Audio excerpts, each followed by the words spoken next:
प्यारे शिक्षक अभ्यर्थियों, कैसे हैं आप सभी। उम्मीद करते हैं नोटिफिकेशन के बाद आपकी हालत सही होंगे और अपने तैयारी की तरफ अग्रसर होंगे। प्यारे साथियों, आज हम लोग टियर 4 की नोटिफिकेशन का ऑपरेशंस करने वाले हैं। कैसे मिथिलेश तिवारी जी, कैसे बिहार के शिक्षा विभाग पूरे अभ्यर्थियों को एक तरह से डिप्रेशन में डालने का काम किया है। आज हम लोग बात करेंगे टियर 4 में कौन कौन से ऐसे गलती है, कौन कौन से जबरदस्ती ऐसा चीज है जो अभ्यर्थियों को डाला गया है। जबरदस्ती नोटिफिकेशन में हर चीज़ सही नहीं है प्यारे साथियों। हर चीज़ देख के ऐसा नहीं लगता है जो बिहार सरकार जो है, मिथिलेश तिवारी जी है, बिहार के शिक्षा विभाग जो है, यो चाहता है जो बच्चे हमारे पास आए, वो ये नहीं चाहता है जो ये जो भर्ती निकाला हुआ नोटिफिकेशन से ऐसा लगबे नहीं करता है जो वह शिक्षक भर्ती चाहता है। वो चाहता है जो भर्ती हो ही नहीं। आप कहिएगा ऐसी बात क्यों कर रहे हैं आप, तो हम आपको आज सबूत के साथ उसके नोटिफिकेशन में हम दिखाएंगे, जिससे आपको पता चलेगा जो ये चाहता ही नहीं है जो अभ्यर्थी भर्ती हो, शिक्षक भर्ती परीक्षा हो तो अभ्यर्थी भर्ती हो ही नहीं। चलिए सबूत देखते हैं और कैसे कैसे ये किस तरह से मिथिलेश तिवारी और उनके टीम ने, सम्राट चौधरी और उनकी टीम ने बिहार के बच्चों को बर्बाद करने का ठेका ले रखा है। साथियों, हम लोग बात करते हैं प्रारंभिक परीक्षा पीटी से बात करते हैं। कुछ क्या कहा हुआ है, प्रारंभिक प्रतियोगिता परीक्षा समान अध्ययन विषय की होगी जिससे सभी प्रश्न वस्तुनिष्ठ प्रकृति के बहुविकल्पीय होंगे। परीक्षा की अवधि 2 घंटे की होगी, 2 घंटा का परीक्षा होगा। ठीक है, कुल 150 अंक होंगे। 150 अंक आपको 120 मिनट में करना होगा। 150 क्वेश्चन जो है वह 120 मिनट में करना होगा। प्रत्येक प्रश्न के 1 अंक का होगा।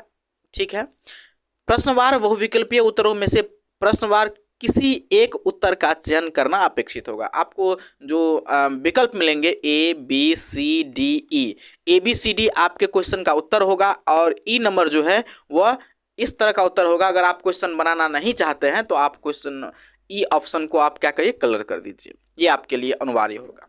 इसके बाद क्या कहता है, प्रारंभिक परीक्षा में गलत उत्तर के लिए नेगेटिव मार्किंग किया गया है। अब समझिए, आपके पास 3 प्रक्रिया की है, बीपीएससी फर्स्ट, सेकेंड और थर्ड की है। तो ये बीपीएससी फोर्थ में लाने क्यों जरूरत पड़ा मिथिलेश तिवारी जी?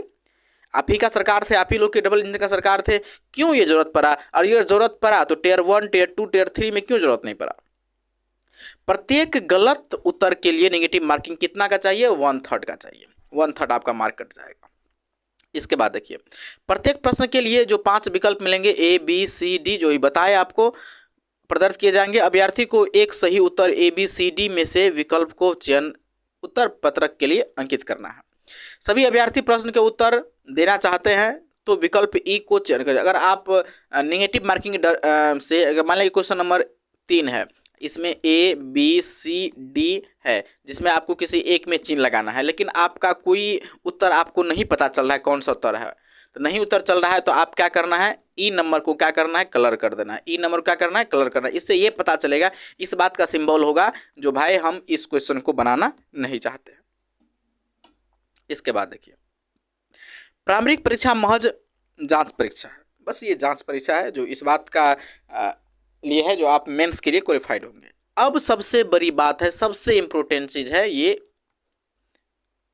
पीटी का जो 5 नंबर है इसमें आप ध्यान दीजिए। इस प्रारंभिक परीक्षा में समान विज्ञान, राष्ट्रीय अंतर्राष्ट्रीय महत्व के समसामयिक घटनाएं, भारत के इतिहास तथा बिहार के इतिहास की प्रमुख विशेषताएं, सामान्य भूगोल, बिहार के प्रमुख भौगोलिक प्रभाग तथा यहाँ के महत्वपूर्ण नदियाँ, भारत के राज्य व्यवस्था, आर्थिक व्यवस्था, आज़ादी के पश्चात बिहार के अर्थव्यवस्था के प्रमुख परिवर्तन, भारत के राष्ट्रीय आंदोलन तथा इसमें बिहार के योगदान एवं सामान्य मानसिक योग्यता की जांचने के वाले प्रश्न हो गए। अब यहाँ सबसे बड़ा दिमागी हालत होता है, दिमागी नक्सल वाला खेल चलता है। यहाँ सबसे बड़ी बात है जो किस तरह से बिहार के बच्चों को बर्बाद करने का काम किया है सम्राट चौधरी, मिथिलेश तिवारी की टीम ने। अब मान के चलिए कोई बच्चा है, वो एमएससी किया हुआ है फिजिक्स से, ठीक है, वो अगर एमएससी कर रहा है तो कुछ ना कुछ काम करते होंगे, कहीं ट्यूशन पढ़ाते होंगे, कोई कोचिंग संस्थान या दूसरे कहीं संस्थान में काम करते होंगे, ऑनलाइन या ऑफलाइन काम करते होंगे, 2 साल 3 साल 4 साल काम करते होंगे। भाई अगर ये फिजिक्स से एमएससी है या फिर बीएससी है तो क्या इसको ये जो सामान्य विज्ञान है, राष्ट्रीय अंतर्राष्ट्रीय आंदोलन का महत्व है, भारत के इतिहास है, बिहार के इतिहास है, उसको हो पाएगा, पीटी होगा।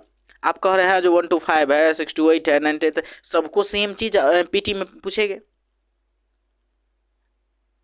अब बताइए प्यारे बच्चों, साथियों, क्या ये दिमागी नक्सली वाला काम नहीं है?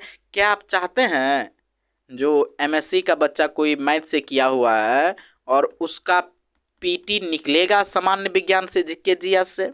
क्या उसको जीके जीएस से पीटी निकाल पाएगा? वो नहीं निकाल पाएगा।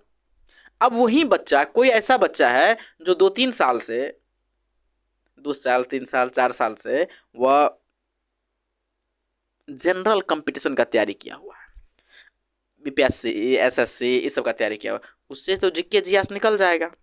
अब मान लिया कोई बच्चा मैथ से ही है लेकिन बीएससी मैथ से कर लिया, ठीक है, अब बीएससी मैथ से कर लिया, इसके बाद वो क्या किया, जनरल कंपटीशन की तैयारी कर रहा है, 4 साल 5 साल 6 साल से जनरल कर रहा है, तो वो तो अब पीटी निकाल लेगा।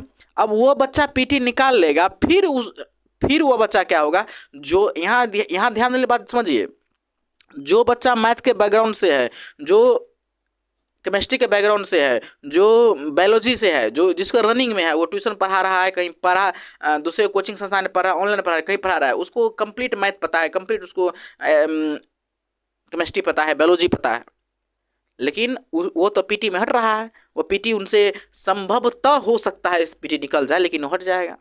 लेकिन वही बच्चा जो मैथ बीएससी तक पढ़ा है लेकिन 4 साल 5 साल 6 साल से छोड़ चुका है, वह जनरल कंपटीशन तैयारी कर रहा है, वो तो पीटी निकाल लेगा। वो क्या करेगा, पीटी जीके जीएस निकाल लेगा। अब यहाँ समस्या ये पड़ता है, अब पीटी निकालने के बाद वो मेंस के लिए जाएगा, लेकिन मेंस के इसको पूछेगा मैथ का खतरनाक क्वेश्चन, जिसको 11-12 से पढ़ाना है तो उस लेवल क्वेश्चन पूछेगा, जिसको फिजिक्स पढ़ाना है फिजिक्स में 11-12 का लेवल का क्वेश्चन पूछेगा, उस लेवल का क्वेश्चन पूछेगा जो 11-12 का पढ़ा सके। अब जो मैथ के या फिजिक्स के केमिस्ट्री के बैकग्राउंड से था लेकिन 3-4 साल से छोड़ चुका है, तो क्या वो मेंस निकाल पाएगा? नहीं निकाल पाएगा। अब जरा सोचिए, इधर जो एमएससी बीएससी कर रखा है, जो ट्यूशन पढ़ा रहा है, कोचिंग पढ़ा रहा है, वो रनिंग में है, उसको आप पीटी में भगा रहे हैं। क्या करना बाबू, तो पीटी नहीं निकाल सकता है, तुम जीके जीएस तुमसे नहीं होगा, तुमको राष्ट्रीय आंदोलन याद काल नहीं होगा, तुमको आर्थिक व्यवस्था पढ़ल नहीं होगा, तुमको बिहार में आज़ादी के बाद कैसा व्यवस्था रहा वो तुमको ख्याल नहीं होगा, तुम पीटी में से भागो। और जो बच्चा पीटी पास कर रहा है जनरल कंपटीशन वाला, उसको कहेगा बाबू तुम पढ़ाने लायक नहीं है, तुम मेंस में से भागो। अब सिलेक्शन किसको होगा? सम्राट चौधरी जी जरा बताइए, सिलेक्शन आप किसका करिएगा? आप यहाँ कुछ पता चल रहा है सिलेक्शन? भाई कम से कम अब चलिए ठीक है, मान लेते हैं 1 to 5 के लिए छोड़ देते, 1 to 5 के लिए छोड़ देते, आप जनरल कंपटीशन जो भी आपको जनरल चीज़ पूछ जीके जीएस पूछ देते, कम से कम 6 से लेकर 8 9 10th 11 12 इसको तो विषय पे ध्यान देते पीटी में सर। पीटी में तो आप सबको बोल रहे हैं जो है आपको राष्ट्रीय आंदोलन याद करना पड़ेगा आपको। अब मैथ के टीचर से आप क्या एक्सेप्ट करिएगा? जो राज व्यवस्था कैसा है उसको क्या पता रहेगा? अब कितना दिन उसको तैयारी करवाइएगा? गजब है।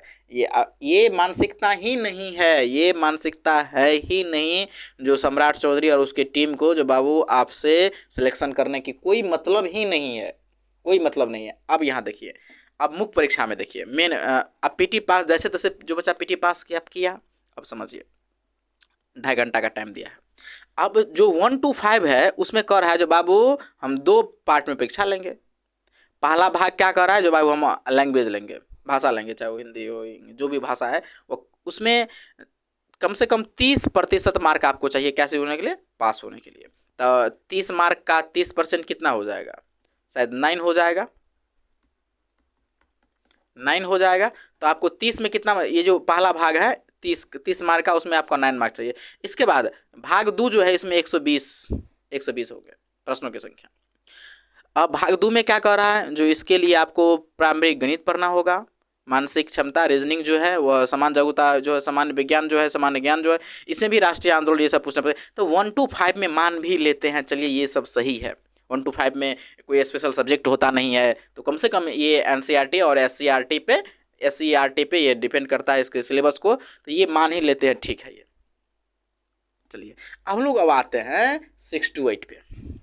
6 to 8 में देखिए 6 to 8 क्या कह रहा है जो भाई आप इसमें आपको 3 भाग में एग्जाम देना होगा, भाग 1, भाग 2, भाग 3। भाग 1 में 30 क्वेश्चन होंगे, भाग 2 में 40 क्वेश्चन और भाग 3 में 80 क्वेश्चन होंगे। क्वेश्चन टोटल जो है वह 185 होना है। भाग 1 में क्या रहा है, आप भाषा का एग्जाम दीजिए, चाहे हिंदी है, इंग्लिश है, उर्दू है, बंगाली जो भी है। इसमें भी कम से कम 30%, तो 30% का तो 9 मार्क इसमें हो गया।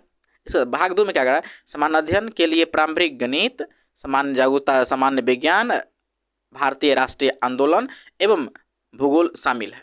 ठीक है, अब 6 to 8 में कोई बच्चा इंग्लिश के लिए एग्जाम दे रहा है, इंग्लिश के लिए एग्जाम दे रहा है या फिर हिंदी के लिए एग्जाम दे रहा है, कोई बच्चा मान लीजिए जो मैथ के लिए दे रहा है।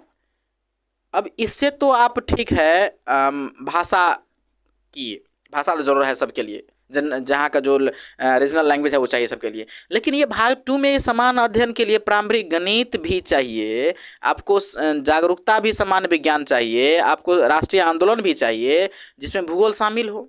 अब उसके बाद देखिए भाग 3 में क्या कहता है, जो विषय पत्र के लिए उम्मीदवारों द्वारा उन पत्रों में से किसी एक पत्र का चुनाव किया जाना है। अब कहने का मतलब यहाँ ये कह रहा है जो बाबू अगर आप मैथ के लिए हैं तो मैथ के लिए आप चुन लीजिए और उसका भी आपको क्या करेंगे, हम एग्जाम लेंगे, चाहे वह गणित हो, विज्ञान हो, सामाजिक विज्ञान हो, उर्दू हो, हिंदी हो, संस्कृत हो तथा अंग्रेजी हो, किसी भी तो भाषा तीसरा भाग जो वो 80 मार्क का एग्जाम लिया जाएगा, जिसमें आपका जो स्पेशल सब्जेक्ट है इधर दो चीज़ होबे करेगा। आपका भाग एक में जो आपका सब्जेक्ट है मतलब भाषा है वो होबे करेगा। भाग 2 में आपका 3 भाग में बांट दिया है, भाग 2 में आपका क्या होगा, जो सामान्य ज्ञान है, जीके जीएस है वो आपको होबे करेगा, उसमें भी प्राथमिक मैथ दिया हुआ है। इसके बाद भाग 3 में जो आप स्पेशल है, आप हिंदी का स्पेशल हो सकते हैं, आप उर्दू को हो सकते हैं, आप संस्कृत का हो सकते हैं, आप अंग्रेजी का हो सकते हैं, सामाजिक विज्ञान का हो सकते हैं, आप विज्ञान का हो सकते हैं, तो वो सब्जेक्ट भी आपको क्या करना है, विषय पत्र के लिए उम्मीदवारों द्वारा इन पत्रों में से किसी एक पत्र का चुनाव किया जाना है।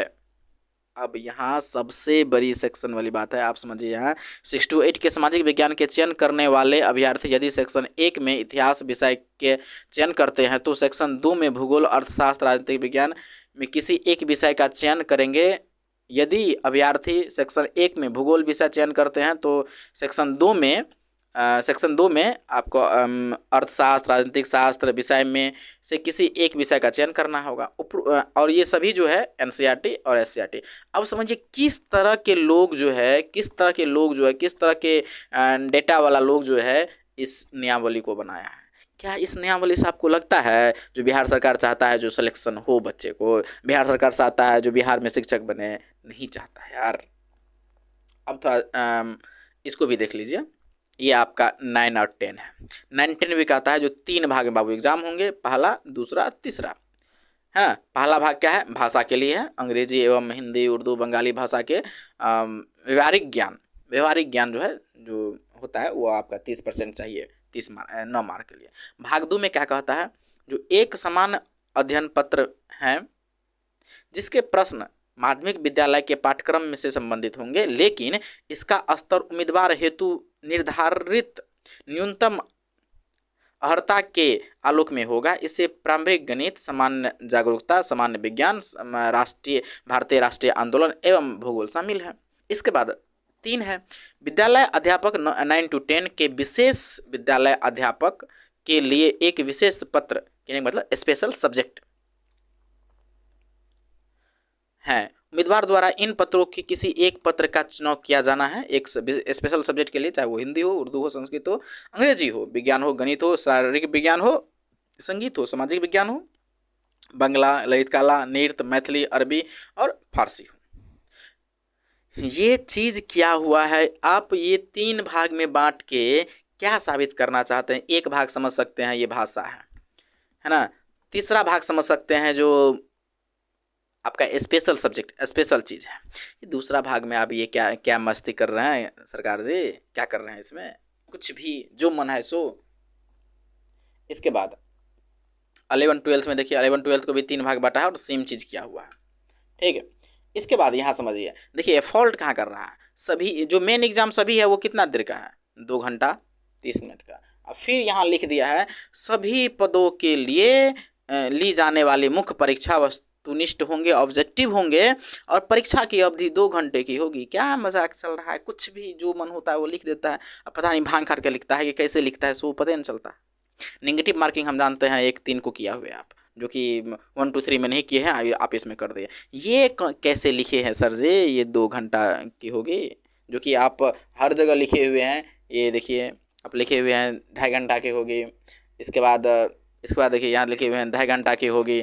फिर इसके बाद देखिए इधर लिखे हुए हैं आप 2.5 घंटा की होगी। फिर इधर लिखे 2.5 घंटा की होगी। अब फिर एक जगह लिखे हैं 2 घंटा की होगी। मतलब खुद आपको आपके नोटिफिकेशन में, आपके नियमावली में आपको खुद ही नहीं पता चल रहा है जो भाई हम क्या लिखे हुए हैं, जो मन हुआ सो लिख दिए। खैर बात, तब तक के लिए आपको धन्यवाद। चैनल को आप पहली बार देख रहे हैं तो सब्सक्राइब कर लीजिए, क्योंकि टीचर्स के लिए, अभ्यर्थी के लिए जो भी अपडेट आएगा वो एट ए टाइम आपको मिलता रहेगा। जय हिंद।